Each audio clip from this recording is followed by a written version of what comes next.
എന്താ സമാസം? സമാസം എന്ന് പറയുന്നേ വിഭക്തി കുറി കൂടാതെ പദയൂകം സമാസമാ.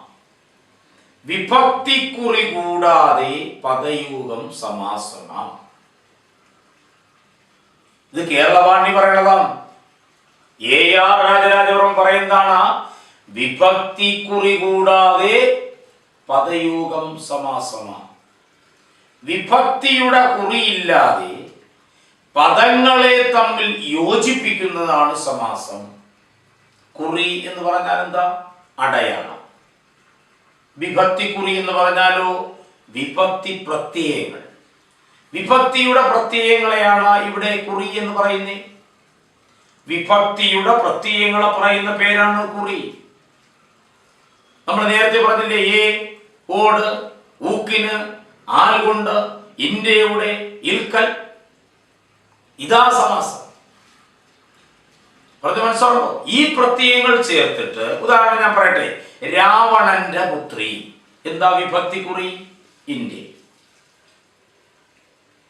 ആ വിഭക്തി കുറിയായ ഇന്ത്യ ഇല്ലാതെ ഇവരെ എങ്ങനെ യോജിപ്പിക്കാം?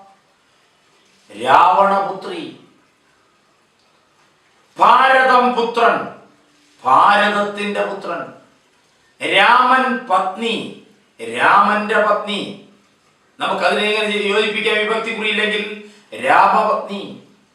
ലക്ഷ്മണന്റെ സോദരൻ, എങ്ങനെ പറയാം? ലക്ഷ്മണ സോദരൻ.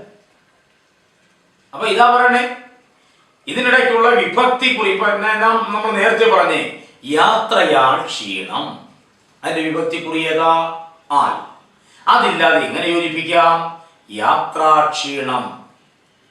മനസ്സിലുണ്ടോ? ഇതാ ഈ വിഭക്തിയുടെ പ്രത്യയങ്ങളില്ലാതെ പദങ്ങളെ തമ്മിൽ യോജിപ്പിക്കുന്നതാണ് സമാസം. ഒരു സമാസത്തിൽ രണ്ട് പദങ്ങൾ ഉണ്ടായിരിക്കും. ഉദാഹരണം നമ്മൾ നേരത്തെ എഴുതിയെന്ന് പറയാം. ഭാരതപുത്രി. ഇതാ നോക്ക്, ഭാരതപുത്രി. രണ്ട് പദങ്ങളുണ്ട്. ആദ്യ പദത്തെ പൂർവപദം എന്ന് പറയും. സമാസത്തിൽ രണ്ട് പദങ്ങളുണ്ട്. ഇതിൽ ആദ്യ പദത്തെ പൂർവപദം എന്ന് പറയും. രണ്ടാം പദത്തെ ഉത്തരപദം എന്ന് പറയും. മനസ്സിലാവുണ്ടോ? ആദ്യ പദത്തെ പൂർവപദം എന്ന് പറയും. രണ്ടാം പദത്തെ ഉത്തരപദം എന്ന് പറയും.